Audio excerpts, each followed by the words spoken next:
Kasus hari ini tentang Angela Houseman atau yang biasa dipanggil Angie, di mana pada tahun 1993 saat dirinya berusia 9 tahun, dia dinyatakan hilang saat dalam perjalanan pulang sekolah. 9 hari setelah dilaporkan menghilang, Angie ditemukan dalam keadaan gak pakai apapun di tengah hutan, dia diikat di pohon dan udah meninggal.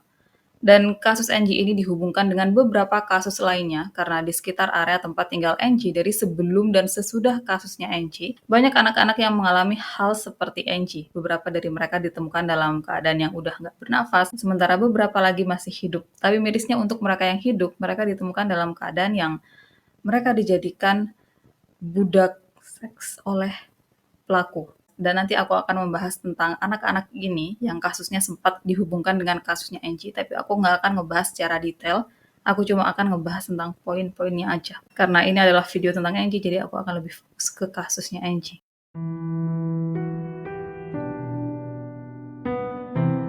Angela Mary Houseman atau yang biasa dipanggil Angie, lahir pada 18 Februari 1984 di Saint Louis, Missouri. Ia adalah putri dari pasangan Diane Houseman dan Angelo DeAndre.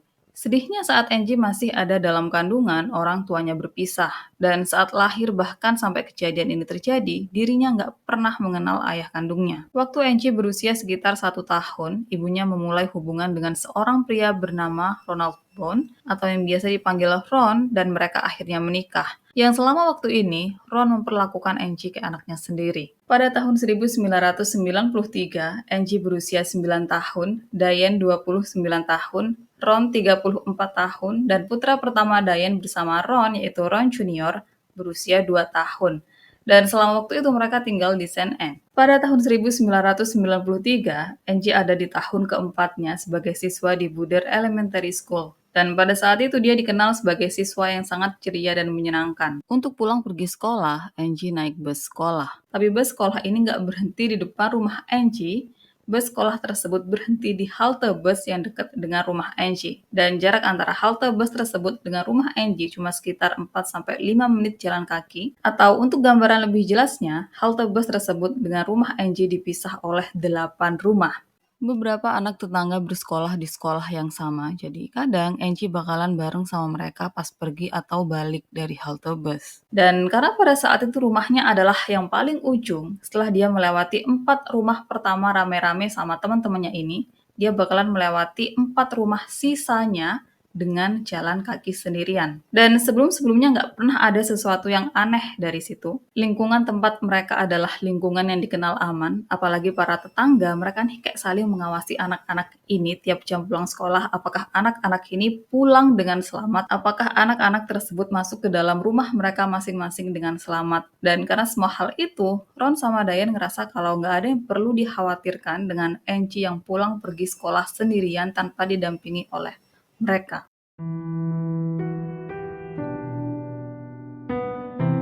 Kamis 18 November 1993 adalah hari yang biasa-biasa aja awalnya. Angie pergi ke sekolah kayak biasa, dia jalan bareng sama beberapa tetangganya menuju halte bus, dan sama sekali nggak ada yang menyangka kalau hari itu adalah hari terakhir Angie terlihat hidup. Sekitar jam 5 sore pada 18 November 1993, Ron pulang kerja. Dan biasanya Angie yang pulang sekolah lebih dulu dari Ron, dia nih langsung taruh tasnya di bagian depan pintu. Tapi pada saat Ron datang, nggak ada tasnya Angie di depan pintu. Jadi dia ngerasa cukup aneh di situ. Hal aneh kedua yang Ron temukan pada saat itu, biasanya pas dirinya baru datang, dirinya nih langsung ngedenger suaranya Angie. Entah dia lagi ngomong sama ibunya, entah dia lagi ngomong sama adiknya, atau entah dia lagi main. Pokoknya dia langsung denger suaranya Angie pas dia masuk ke dalam rumah. Tapi pada sore itu dirinya sama sekali nggak mendengar dan nggak melihat ada tanda-tanda Angie di dalam rumah. Ron akhirnya coba panggil-panggil Angie tapi sama sekali nggak ada tanggapan. Dia berusaha untuk cari Angie di dalam rumah tapi dia nggak melihat Angie sama sekali. Dan waktu dia pergi ke ruangan di mana istrinya berada, ternyata istrinya yaitu Diane lagi tidur sama putra mereka. Ron langsung bangunin Diane dan tanya tentang Angie nih ada di mana, dia udah pulang atau belum, kenapa tasnya nggak ada di depan pintu. Dan di situ Diane bangun dengan perasaan yang benar-benar shock karena dia benar-benar lupa tentang Angie. Dia nggak inget Angie udah pulang atau belum, dan dengan Ron yang bilang kalau Angie nggak ada di dalam rumah, ya artinya Angie belum pulang. Mereka berdua akhirnya buru-buru pakai mantel tebal mereka karena pada saat itu lagi musim dingin dan mereka keluar rumah. Orang pertama yang mereka datangi adalah anak-anak yang pulang sekolah bareng sama Angie. Dan anak-anak tersebut bilang kalau mereka turun dari bus sekolah bareng sama Angie. Dan setelahnya, mereka pergi ke rumah para tetangga yang pada saat itu harusnya mengawasi anak-anak pulang dari sekolah. Dan dua tetangganya Dayan kemudian bilang kalau pada hari itu mereka nggak sempat untuk mengawasi anak-anak yang pulang dari sekolah karena mereka benar-benar sibuk. 1 minggu lagi adalah perayaan Thanksgiving, jadi mereka udah menyiapkan banyak hal dari 1 minggu sebelumnya, makanya mereka memiliki banyak kesibukan dan mereka nggak sempat melakukan apapun selain kesibukan mereka sendiri. Setelah Nyaron sama Dayan keliling cari-cari Angie, tapi mereka nggak bisa menemukan dimanapun. Dan saat mereka akan menghubungi polisi, mereka ngelihat mobil polisi. Yang disitulah mereka kemudian nyetop mobil polisi tersebut dan langsung melaporkan hilangnya Angie. Pencarian atas Angie langsung dilakukan saat itu juga, dan polisi membawa anjing pelacak. Waktu anjing pelacak tersebut dikasih aromanya Angie, dia jalan dari arah halte menuju arah rumah Angie. Tapi di tengah jalan, anjing tersebut tiba-tiba berhenti yang kayak seolah-olah dia kehilangan aroma atau jejaknya Angie. Ngelihat hal tersebut, polisi percaya kalau Angie memang menuju rumahnya, tapi di tengah jalan, seseorang menghentikan dia dan kemungkinan besar orang tersebut memasukkan Angie ke dalam mobil. Selanjutnya, polisi mulai melakukan pencarian atas Angie dengan helikopter. Informasi mengenai Angie juga langsung disebar dan karena belum ada kemajuan, 2 hari setelah menghilangnya Angie, pada hari Sabtu, FBI turun tangan. Personil polisi yang melakukan pencarian juga ditambah dan di momen ini semua orang benar-benar berusaha untuk gimana caranya menemukan Angie. Mereka nggak mau apa yang terjadi 3 tahun sebelumnya kembali terulang. Jadi pada tahun 1990, di lokasi yang nggak terlalu jauh dari kediaman Angie, seorang anak berusia 12 tahun diserang secara dihabisi dan dibuang ke sungai.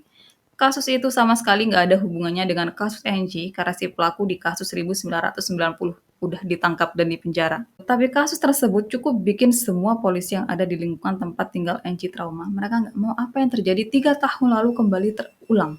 Makanya mereka benar-benar berusaha semaksimal mungkin untuk menemukan Angie. Kemudian di momen ini, seorang cenayang, seorang dukun, dia tiba-tiba bilang kalau pada saat dirinya lagi ngomong ini, Angie masih hidup, tapi nantinya Angie bakalan ditemukan di tengah-tengah hutan berawa.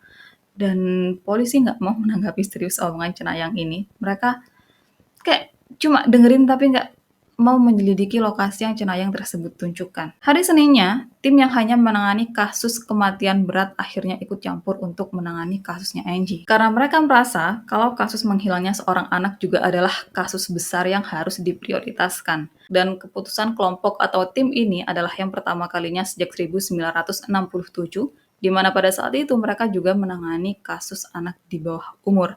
Jadi pada saat itu semua lapisan elemen hukum, FBI, polisi, penyidik, detektif, semuanya mereka semua benar-benar bekerja sama untuk gimana caranya menemukan Angie dalam keadaan yang masih hidup. Kemudian selama waktu itu diketahui kalau 10 hari sebelum menghilangnya Angie, di lokasi yang nggak terlalu jauh dari lokasi di mana Angie tinggal, seorang anak berusia 13 tahun yang pulang dari sekolah, dia nih baru turun dari bus sekolah, langsung sama seseorang dibawa ke semak-semak dan dia diserang.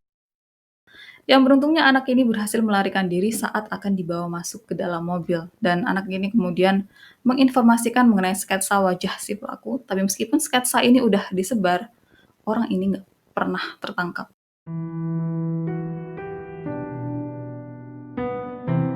Sabtu 27 November 1993 sekitar jam 11:15 siang. 9 hari setelah menghilangnya Angie, polisi mendapat telepon dari seorang pemburu yang menyatakan kalau dirinya menemukan seorang gadis kecil yang terikat di pohon. Dia nggak pakai apapun dan dia udah meninggal. Polisi langsung menuju lokasi di mana pemburu tersebut berada, dan waktu mereka udah sampai di lokasi tersebut, itu adalah area terdalam hutan yang sepi. Itu adalah area berawa yang cuma diketahui dan dilewati oleh beberapa pemburu. Dan di sana, polisi menemukan gadis kecil dengan ciri-ciri fisik mirip seperti Angie. Meskipun yakin kalau itu adalah Angie, tapi mereka sama sekali nggak memberikan komentar apapun pada saat itu karena mereka masih menunggu hasil tes forensik. Untuk keadaan gadis tersebut saat ditemukan, jadi kedua tangannya diborgol ke belakang, kedua mata dan mulutnya dilakban, dan di dekat tubuh gadis itu ada tas, baju, juga mantel tebal yang polisi duga kuat kalau itu adalah barang-barang gadis tersebut. Kemudian dari pemeriksaan forensik setelahnya dinyatakan dan dikonfirmasi kalau gadis tersebut memang adalah Angie Hausman. Untuk hasil otopsi, yang pertama, Angie mengalami pemukulan parah sejak hari pertama dia menghilang. Yang kedua, Angie mengalami serangan. Yang ketiga, di bagian dalam mulut Angie ditemukan celana dalam Angie sendiri. Dan itu adalah celana dalam berwarna putih dengan rumbai berwarna pink yang di tiap sisi celana dalam tersebut ada tulisan Barbie juga pola bunga. Kemudian yang keempat, pada saat kematiannya, Angie kekurangan gizi dan mengalami dehidrasi. Untuk penyebab kematiannya, Angie meninggal karena hipotermia, dan dia meninggal beberapa jam sebelum ditemukan. Jadi si pelaku dengan sengaja membiarkan Angie yang masih hidup terikat di pohon yang ada di tengah hutan tanpa memakai apapun dengan meletakkan baju hangat Angie di dekat tubuhnya tanpa bisa Angie capai, tanpa bisa Angie pakai.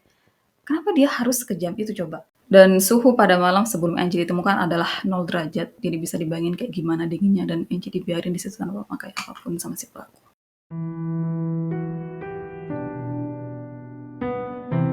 Selama penyelidikan awal, semua orang di sekitar Angie diperiksa, termasuk orang tuanya dan ayah kandungnya yaitu Angelo.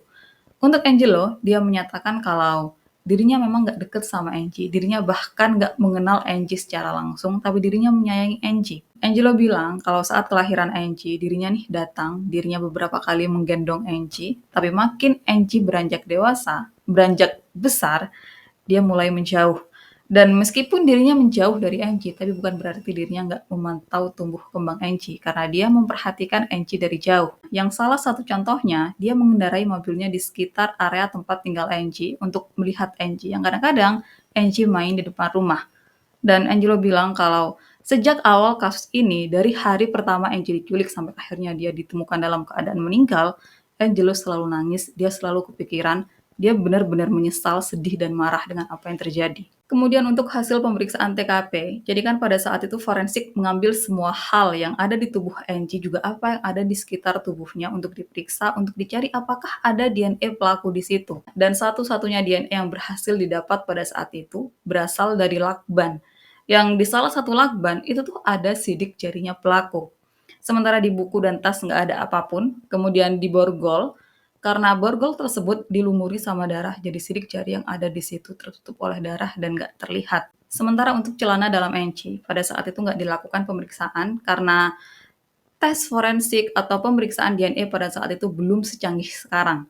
Jadi pada saat itu, kalau misal ada kain yang dikasih pewarna terus dicek apakah ada DNA seseorang di sana, justru hasil dari pengecekan tersebut membuat DNA yang ada di kain tersebut rusak. Dan sebenarnya aku nggak begitu ngerti dengan maksud kain yang dikasih pewarna tuh kayak gimana. Tapi karena di sini ngomongin tentang celana dalam Angie yang berwarna putih, terus penuh sama tulisan Barbie dan motif bunga, jadi mungkin hal-hal di luar warna asli kain yang dimaksud. Yang dalam hal ini adalah tulisan juga pola bunga mungkin. Ini cuma pendapatku aja karena aku juga nggak paham dengan bagian ini. Pemakaman Angie sendiri dilangsungkan pada 2 Desember 1993. Dan satu hari sebelum pemakaman Angie, yaitu pada 1 Desember 1993, seorang anak berusia 10 tahun yang dia tinggal di area sekitar 16 kilometer dari area tempat tinggal Angie dilaporkan menghilang saat anak tersebut menuju rumah temannya yang berjarak 3 blok dari tempat tinggalnya. Anak tersebut bernama Casey, dan karena kasus Angie masih hangat, terus tiba-tiba ada anak lain yang menghilang di lokasi yang nggak terlalu jauh dari tempat tinggalnya Angie. Hal tersebut kemudian membuat polisi berpikir kalau ada kemungkinan pelaku di dua kasus tersebut adalah orang yang sama. Tapi setelah tubuh Casey ditemukan pada 10 Desember, yang dia ditemukan dalam keadaan tubuh terbungkus selimut, ditutup pakai tirai berwarna pink, dan kepalanya dipukul yang hal itu menyebabkan dia meninggal. Setelah melihat gimana keadaan Casey yang berbeda dengan gimana keadaan Angie saat ditemukan, polisi menyimpulkan kalau pelakunya adalah orang yang berbeda. Kemudian pada 3 Februari 1994, tetangga Casey yang bernama Thomas ditangkap dan dia dinyatakan sebagai pelaku di kasus Casey. Thomas sendiri akhirnya mengaku bersalah dan dia dijatuhi hukuman mati. Tapi sebelum eksekusinya dilakukan, dia udah lebih dulu meninggal karena HIV. Dan dipastikan kalau Thomas bukan pelaku di kasus Angie. Setelahnya pada 8 Februari 1994, polisi berhasil membuat sketsa wajah seorang pria yang menurut para tetangga rumah Angie, mereka ngelihat kalau sering ngelihat pria itu keliling area tempat tinggal mereka dengan mengendarai mobil berwarna biru. Dan pada hari polisi menginformasikan hal tersebut ke publik, mereka didatangi oleh seorang wanita yang kemudian memberikan informasi aneh. Jadi wanita ini bilang kalau 2 hari sebelum tubuh Angie ditemukan, dirinya mengadakan pesta Thanksgiving. Dan salah satu orang yang datang ke pestanya adalah seorang anak laki-laki berusia 13 tahun. Kemudian pada saat mereka lagi berpesta, mereka lagi makan-makan, di ruangan tersebut ada TV dan TV tersebut nyala yang kebetulan TV tersebut menayangkan informasi mengenai hilangnya Angie. Anak laki-laki berusia 13 tahun tersebut kemudian bilang kalau dirinya bermimpi Angie bakalan ditemukan di area hutan berawa. Dan awalnya wanita ini nggak terlalu mempercayai omongan anak laki-laki itu. Dia berpikir kalau anak laki-laki itu cuma sekedar ngomong dan apa yang terjadi setelahnya itu cuma kebetulan. Tapi setelah polisi memberikan informasi mengenai mobil berwarna biru, dirinya ingat kalau anak laki-laki itu juga menyebut tentang mobil berwarna biru. Dan lihat gimana banyak kecocokan antara omongan anak laki-laki tersebut dengan apa yang terjadi, dirinya kemudian ngerasa kalau ada sesuatu yang nggak beres dan dirinya harus melaporkan hal tersebut ke polisi. Meskipun ngerasa aneh, polisi akhirnya mendatangi kediaman anak laki-laki tersebut dan anak laki-laki itu bilang kalau dirinya cuma membicarakan tentang mimpinya.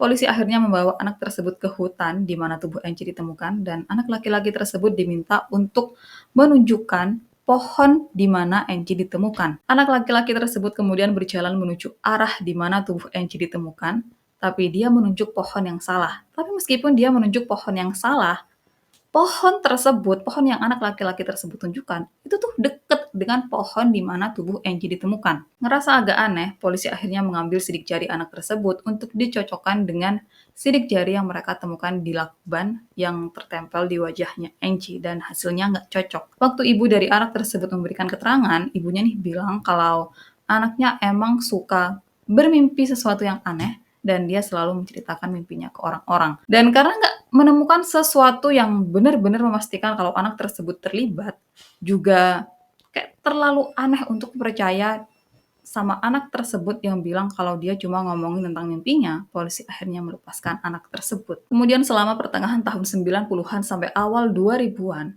banyak anak-anak yang tinggal di area sekitar tempat tinggal Angie yang menghilang.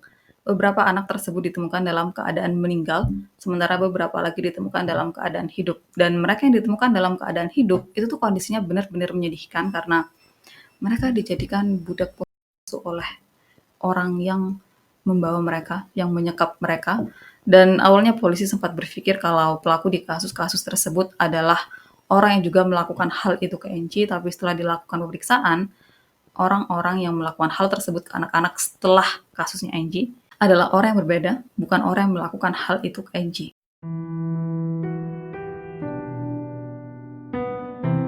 Selama beberapa waktu, beberapa orang dicurigai sebagai pelaku atas kasus Angie. Dan di sini aku cuma akan menyebutkan beberapa dari orang-orang tersebut. Orang pertama yang aku sebutkan di sini adalah Gary Staffelbein. Jadi pada tahun 1994 dilakukan penangkapan untuk kasus penyerangan anak di bawah umur dan pelakunya adalah Gary Staffelbein. Selama interogasi, Gary menyatakan kalau dia udah melakukan penyerangan ke 4 gadis berbeda. Dan waktu polisi menanyakan tentang Angie, Gary menolak. Dia bilang kalau dirinya bukan pelaku atas apa yang terjadi sama Angie. Tapi tentu aja polisi nggak langsung percaya. Jadi mereka mengambil sidik jarinya Gary untuk dicocokkan dengan sidik jari yang mereka miliki yang ada di lakban di wajah Angie dan hasilnya nggak cocok. Kemudian pada hari di mana Angie menghilang, Gary memiliki alibi. Dia ada di tempat kerja dan omongannya ini juga dibenarkan sama teman-temannya. Jadi dengan semua hal itu, Gary akhirnya dilepaskan dari kemungkinan pelaku kasus Angie. Kemudian untuk yang kedua, jadi pada tahun 2001, seorang narapidana yang nggak diketahui namanya mengaku kalau dia udah menghabisi 10 nyawa orang. Dan waktu polisi melakukan interogasi, orang ini bilang kalau salah satu korbannya adalah Angie. Waktu polisi menginterogasi orang ini terkait Angie, dia memberikan informasi yang sebenarnya cukup umum tapi juga cukup detail. Jadi polisi kemudian memancing pria ini untuk mengetahui apakah dia yang benar-benar pelakunya atau bukan. Dan orang ini kemudian ditanya tentang borgol apa yang dipakai untuk memborgol kedua tangan Angie. Borgolnya tuh dari bahan apa? Dan orang ini bilang kalau borgolnya berbahan plastik. Yang di situ udah jelas-jelas bohong karena borgol yang mengikat kedua tangan Angie adalah borgol besi. Jadi setelahnya orang ini disingkirkan karena Kemungkinan besar dia mengaku sebagai pelaku atas kasus Angie karena dia ingin polisi lebih fokus ke hal yang nggak dia lakukan dibanding fokus ke hal yang emang benar-benar dia lakukan. Kemudian untuk orang selanjutnya yang dicurigai sebagai pelaku di kasus Angie adalah Roger Martin. Jadi pada Januari 2008, polisi melakukan penyelidikan ulang untuk kasus Angie. Pada penyelidikan di tahun 2008 itu, polisi yang lebih muda ditugaskan dengan pikiran kalau mungkin karena polisi-polisi tersebut lebih muda, pikiran mereka lebih fresh dan mereka bisa melihat kasus tersebut dari sisi yang berbeda. Polisi-polisi tersebut akhirnya mulai memeriksa semua file di kasus Angie dan di situ mereka melihat ada sesuatu yang aneh. Jadi pada hari tubuh Angie ditemukan, seorang pria bernama Roger Martin memarkirkan mobilnya di dekat pohon tempat tubuh Angie ditemukan. Dan polisi pada tahun 1993 kemudian tanya sama Roger dia ngapain di situ. Dan Roger bilang kalau dirinya lagi berburu. Anehnya, saat itu sama sekali nggak ditemukan alat berburu entah di tangannya Roger atau entah di mobilnya. Jadi dia sama sekali nggak kelihatan kayak orang yang lagi berburu. Dan entah kenapa polisi pada tahun 1993 nggak melihat keanehan di situ. Waktu polisi yang melakukan penyelidikan ulang di tahun 2008 menyelidiki tentang siapa Roger, di situ mereka shock karena Roger beberapa kali terlibat kasus asusila sama anak di bawah umur. Bahkan salah satu korban Roger diserang di dekat area tempat tubuh Angie ditemukan. Karena hal itu polisi curiga dong sama Roger. Mereka akhirnya mendatangi Roger dan membawa dia untuk diinterogasi. Selama interogasi, waktu Roger ditanya mengenai Angie, dia bilang kalau dirinya sama sekali nggak terlibat dengan apapun yang terjadi sama Angie. Tapi anehnya, tiap kali polisi menunjukkan fotonya Angie, di situ Roger bersikap panik. Dia kayak bersikap ketakutan, dia kayak seolah-olah menyembunyikan sesuatu. Dan karena Roger tetap nggak mau mengakui apapun, polisi akhirnya tanya sama Roger, kamu mau nggak ngelakuin tes poligraf? Dan Roger mau. Hasil dari tes poligraf tersebut menyatakan kalau Roger gagal. Dan setelahnya, polisi mencocokkan sidik jari Roger dengan sidik jari pelaku yang ditemukan di lakban dan hasilnya nggak cocok. Roger juga kemudian diketahui memiliki alibi tentang keberadaannya pada hari menghilangnya Angie. Jadi, karena mereka sama sekali nggak memiliki bukti apapun untuk menjerat Roger, meskipun mereka sangat curiga sama Roger, jadi mereka akhirnya terpaksa melepaskan Roger. Kemudian setelah bertahun-tahun nggak ada update terbaru apapun tentang kasus ini, pada 2019 polisi kembali membuka kasus ini, mereka kembali melakukan penyelidikan ulang. Dan pada 2019 itu, udah ada metode pemeriksaan DNA yang memungkinkan untuk tim forensik memeriksa DNA di kain yang dikasih pewarna tanpa merusak DNA yang ada di sana. Dan di situ mereka percaya kalau kali ini mereka pasti bisa menemukan sesuatu di celana dalam tersebut. Mereka percaya dengan pengujian DNA yang lebih maju bakalan bisa membuat mereka menemukan si pelaku. Dan pada saat itu nggak bisa dilakukan pencocokan dengan sidik jari yang tertinggal di lakban lagi karena bagian dalam lakban yang lengket yang ada sidik jari si pelaku di situ, bagian itu tuh udah hancur, udah rusak, udah jadi debu. Jadi di situ polisi benar-benar berharap kalau mereka pasti akan menemukan sesuatu di celana dalam Angie yang sejak tahun 1993 nggak tersentuh. Dan hasil dari pemeriksaan di tahun 2019 itu menyatakan kalau tim forensik menemukan setitik DNA seseorang di situ yang meskipun itu sedikit, tapi itu udah lebih dari cukup untuk bisa mengetahui siapa pelakunya. Waktu DNA tersebut dicocokkan dengan DNA yang ada di database kepolisian, hasilnya menunjukkan kalau itu adalah DNA seorang pria bernama Earl Cox yang pada saat itu Cox udah ada di penjara.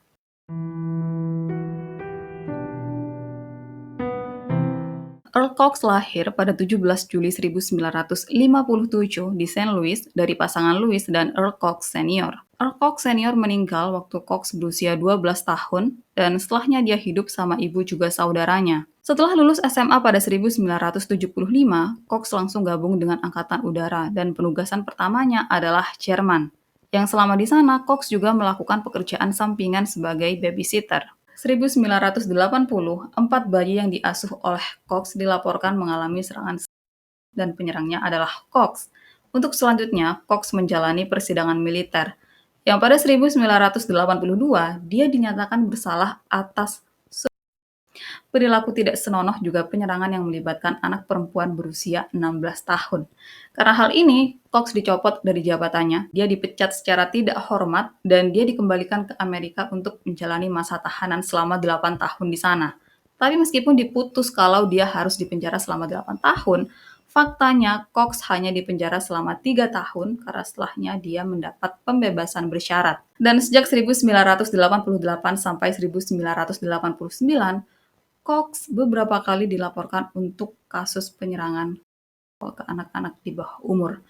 Karena hal ini, dia akhirnya kembali dibawa ke meja hijau, tapi pada 1991, tuntutan oleh anak-anak tersebut justru dicabut dan entah apa alasannya. Meskipun begitu, pihak militer kemudian merasa kalau apa yang terjadi sama anak-anak tersebut adalah akibat perbuatan mereka yang udah membebaskan Cox.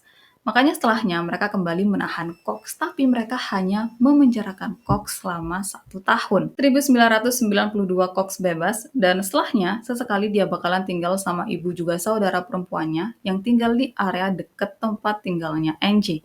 Dan sejak tahun 1992 itu nggak kedengeran lagi kejahatan yang dilakukan oleh Cox. Jadi orang-orang sekitarnya mikir kalau Cox udah insaf, kalau dia udah berubah, kalau dia udah nggak akan melakukan hal itu lagi. Tapi pada tahun 2003, dia kembali ditangkap untuk hal yang lebih parah.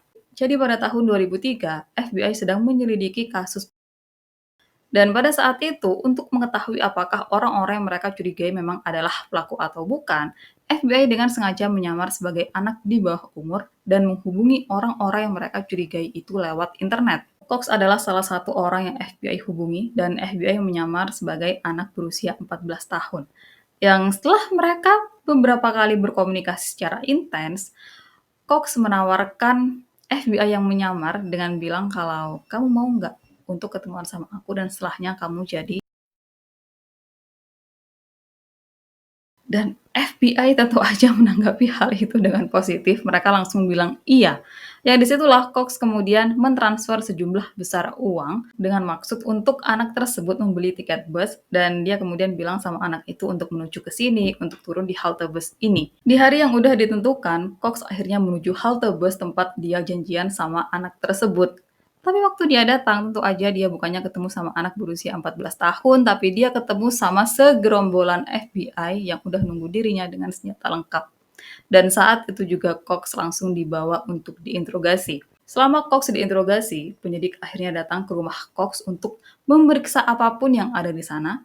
Dan mereka benar-benar shock saat ngelihat komputernya Cox, di mana mereka menemukan lebih dari 45.000 video dan foto anak-anak di bawah umur. Dan gongnya bukan itu, karena setelahnya ketahuan kalau Cox adalah pemimpin atau dia adalah pembuat portal internasional di mana para anggotanya harus menyerahkan foto dan video saat mereka melakukan sesuatu yang nggak seharusnya ke anak di bawah umur. Bukan cuma sama anak cewek, tapi sama anak-anak cowok.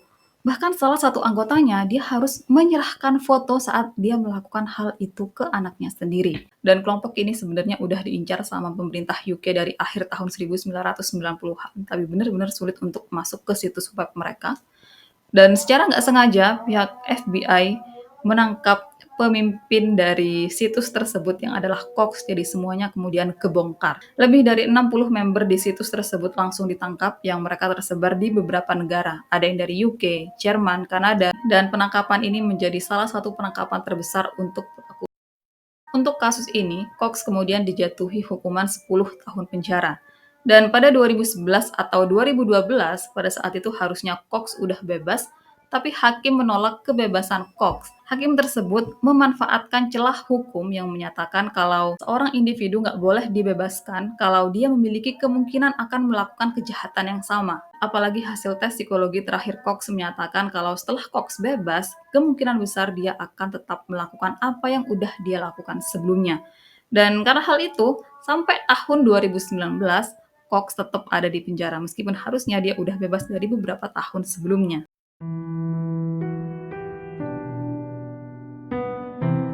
Setelah mendapat bukti kecocokan antara DNA di TKP dengan DNA Cox, detektif mendatangi Cox di penjara.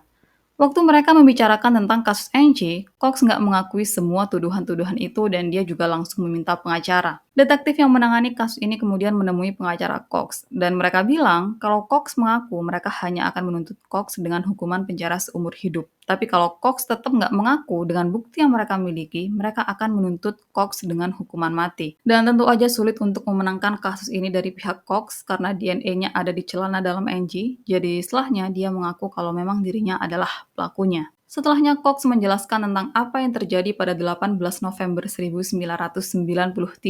Dia menyatakan kalau hari itu dirinya mengendarai mobilnya di sekitar area tempat tinggal Angie karena ibunya dan saudaranya tinggal di sana. Kemudian di tengah jalan, tiba-tiba mobilnya mogok, jadi dia keluar untuk benerin mobilnya. Di momen inilah dirinya ngelihat anak-anak sekolahan yang turun dari bus sekolah. Dan pas semua anak udah masuk ke rumah mereka masing-masing, salah satu anak yang kemudian diketahui bernama Angie mendekat ke arahnya dan mereka sempat ngobrol selama beberapa waktu. Selama mereka ngobrol ini, Cox sadar kalau Angie kedinginan. Jadi dirinya bilang sama Angie untuk masuk ke dalam mobilnya untuk menghangatkan diri dan Angie nurut, dia masuk ke dalam mobil Cox. Setelah Angie masuk, Cox juga masuk ke dalam mobilnya dan dia bawa Angie untuk makan di Burger King karena Angie bilang kalau dia kelaparan. Dan setelah dari Burger King, Cox bawa Angie ke rumahnya, di mana dia melakukan serangan ke Angie selama berhari-hari sebelum akhirnya ikat Angie di hutan dan tinggalin dia begitu aja di sana. Dan itu adalah apa yang Cox bilang tentang kejadian pada hari itu. Yang nggak polisi percaya di beberapa bagiannya, karena ada beberapa bagian yang lubang, ada beberapa bagian yang aneh, kayak contoh. Angie selalu dikasih tahu sama orang tuanya untuk nggak berhubungan sama orang asing, nggak ngobrol sama orang asing, apalagi ikut pergi sama orang asing. Jadi Angie yang udah diwanti-wanti kayak gitu, kenapa dia tiba-tiba deketin Cox, ngobrol sama Cox, dan masuk ke mobilnya. Hal aneh lainnya, Cox kan bilang kalau mobilnya tuh mogok, makanya dia keluar untuk benerin mobilnya. Tapi anehnya, kenapa tiba-tiba waktu Angie masuk ke dalam mobilnya tuh langsung bisa jalan, dia ikut masuk dan langsung pergi dengan mobilnya. Waktu Cox ditanya tentang hal ini, dia bilang kalau nggak tahu ya, tapi waktu Angie masuk ke dalam mobil, mobilku tiba-tiba langsung hidup. Aneh nggak? Dan lagi, Angie nih tinggal beberapa langkah lagi dari rumahnya, terus dia kalau emang kedinginan, dia kalau emang kelaparan, kenapa dia nggak langsung pergi ke rumahnya? Kenapa dia harus ikut sama pria asing? Dan meskipun cerita Cox cukup aneh dan kerasa nggak lengkap, kerasa banyak banget lubangnya, tapi intinya dia mengaku kalau dia memang melakukan hal itu ke Angie dan itu adalah poinnya. Pada Agustus 2020, Cox dijatuhi hukuman penjara seumur hidup tanpa kemungkinan bebas bersyarat.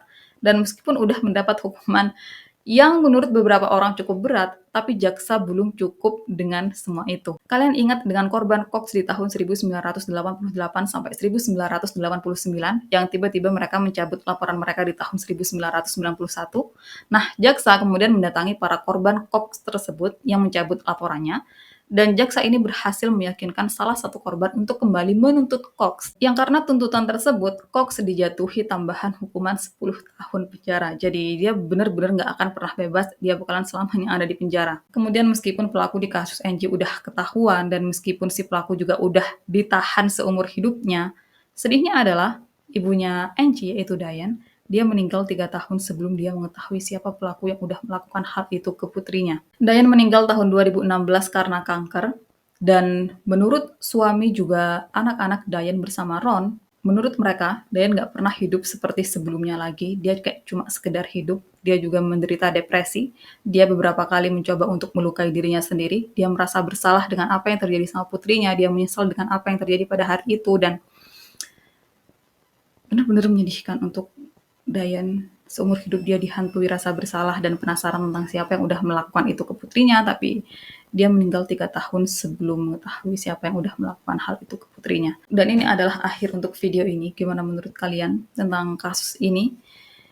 Miris banget karena Angie cuma tinggal beberapa langkah lagi untuk masuk ke rumahnya, tapi dia kemudian harus mengalami semua itu. Dan kenapa Cox ninggalin Angie di tengah hutan, nggak pakai apapun di musim dingin? Kenapa coba? Dan makasih udah nonton videoku sampai akhir. Kita ketemu di video-video lainnya. Semoga video ini untuk para orang tua bisa lebih menjaga anak-anaknya. Tapi emang di Indo ada kayak gini? Kayaknya jarang deh. Yang perlu dicontoh dari kasus ini adalah semoga para penegak hukum tuh nggak menyerah meskipun kasus tersebut udah terjadi 20 tahun lebih, tapi tetap diselidiki, tetap dicari tahu. Dan semoga ini dicontoh oleh negara-negara dengan penyidik yang kurang peduli dengan kasus-kasus yang dilaporkan ke mereka. Jadi kita ketemu di video lainnya.